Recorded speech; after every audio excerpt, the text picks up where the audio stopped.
तो प्रिय प्रशिक्षुओं, पहले वीडियो में हमने जाना था कि अनुस्वार एवं हलंत किसे कहते हैं। अब हम इस वीडियो में पढ़ेंगे कि विसर्ग किसे कहते हैं और संस्कृत भाषा में इसका उपयोग कितना महत्वपूर्ण है।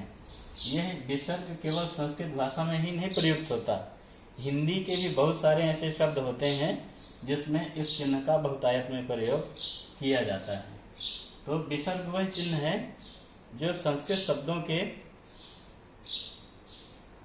का जो अंतिम वर्ण होता है उसमें ये जो दो बिंदियां हैं आगे लगी हुई होती हैं, इसी को ही विसर्ग कहते हैं। जैसे प्रातः, तो प्रातः के ता वर्ण के आगे जो दो बिंदियां हैं ये विसर्ग है। दुख विसर्ग है। रामा यानी माँ के आगे जो दो बिंदी हैं वो विसर्ग है।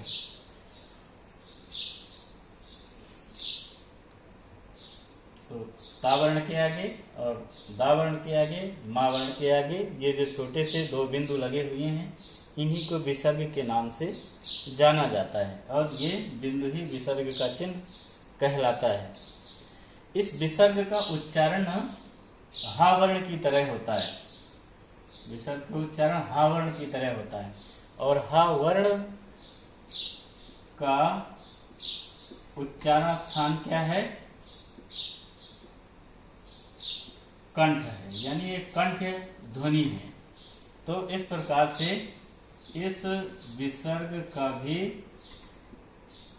उच्चारण स्थान क्या है? कंठ ही है। तो हमने बताया था पिछले वीडियो में कि जो अनुस्वार का उच्चारण स्थान है वह नासिका है और अनुनासिक का उच्चारण स्थान नाक और मुंह दोनों है और ये विसर्ग का उच्चारण स्थान कंठ है। तो ये महत्वपूर्ण बात है जिसका ज्ञान होना चाहिए प्रत्येक छात्र को।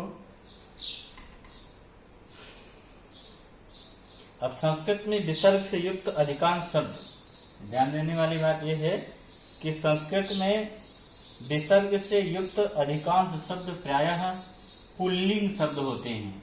पुल्लिंग जैसे प्रातः, रामः, तो ये पुल्लिंग शब्द हैं। कभी कभी विसर्ग का प्रयोग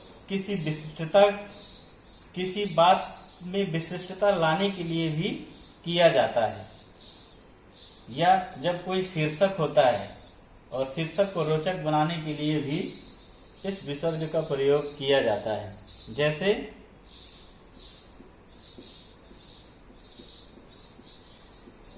विज्ञान एक क्रांति, विज्ञान एक क्रांति। बिहारी सतसई एक अनुशीलन,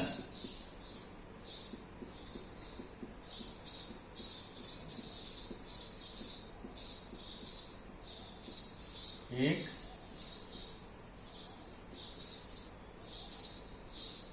अनुशीलन। कोरोना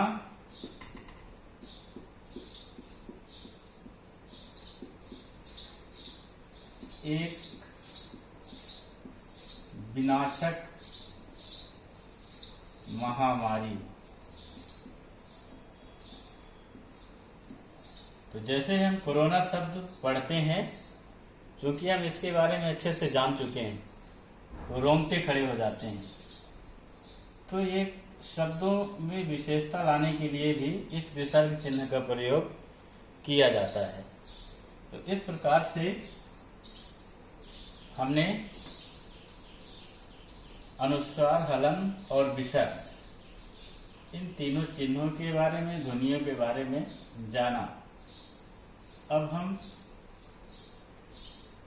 यह जानेंगे कि इनका शुद्ध उच्चारण, वाचन और लेखन संस्कृत भाषा की दृष्टि से कितना महत्वपूर्ण है।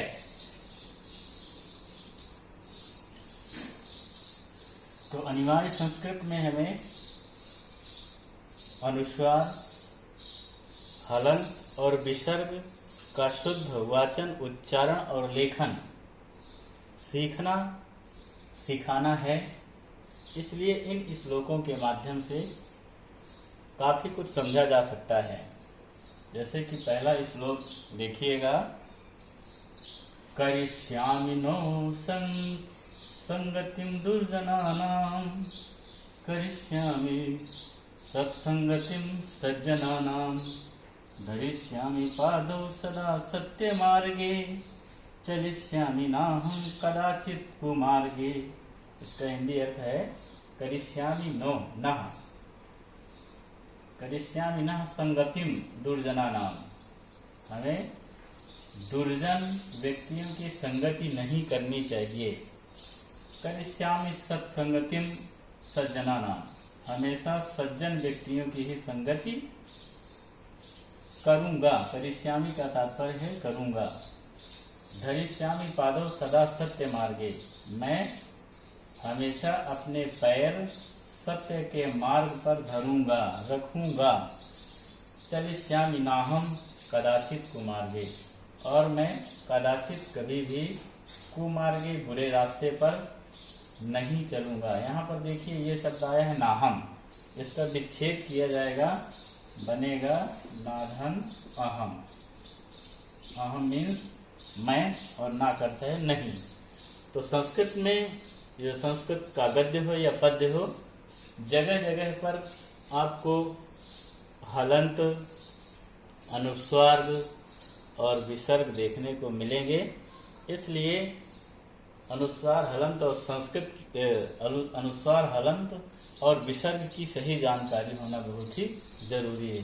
दूसरा छोटा सा श्लोक है, धृति ही क्षमा दमो अस्तेयम, शौचम इंद्रिय निग्रहः, धीर विद्या सत्यम अक्रोधो दशकम धर्म लक्षणम। इस श्लोक में भी विसर्ग, अनुस्वार और हलन सभी समाहित हैं। जैसे धृति ही धैर्य, धृति ही धैर्य क्या है, ये विसर्ग है। धृति ही क्षमा दमो अस्तेयम,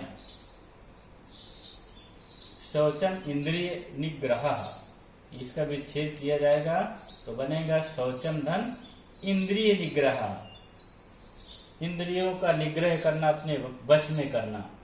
शौचम का तात्पर्य है पवित्रता रखना, अपने शरीर को शुद्ध और निर्मल रखना।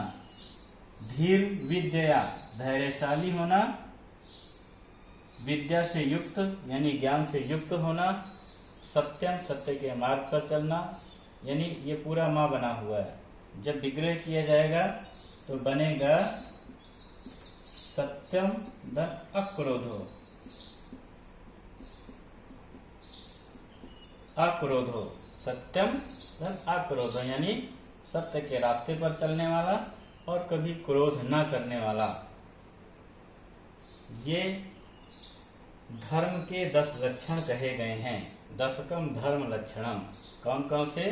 धृति धैर्य, क्षमा,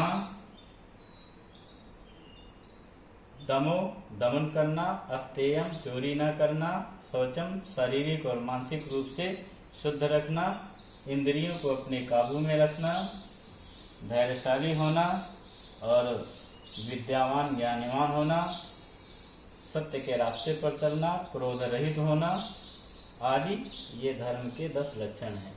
तो इस प्रकार से ये स्पष्ट है कि जो संस्कृत भाषा है, चाहे उसका गद्य हो या पद्य हो, प्रत्येक जगह है आपको अनुस्वार, विसर्ग और हलंत मिलेंगे। इनके ज्ञान के अभाव में ना तो कोई छात्र शुद्ध उच्चारण कर सकता है, ना शुद्ध लेखन कर सकता है और ना ही शुद्ध वाचन कर सकता है।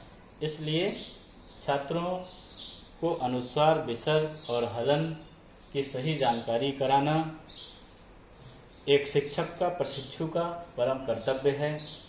तो आशा करते हैं कि इस अध्याय में आप सभी अनुस्वार, हलन एवं विसर्ग के बारे में अपनी समझ बना चुके होंगे और इसका लाभ छात्रों को मिलेगा।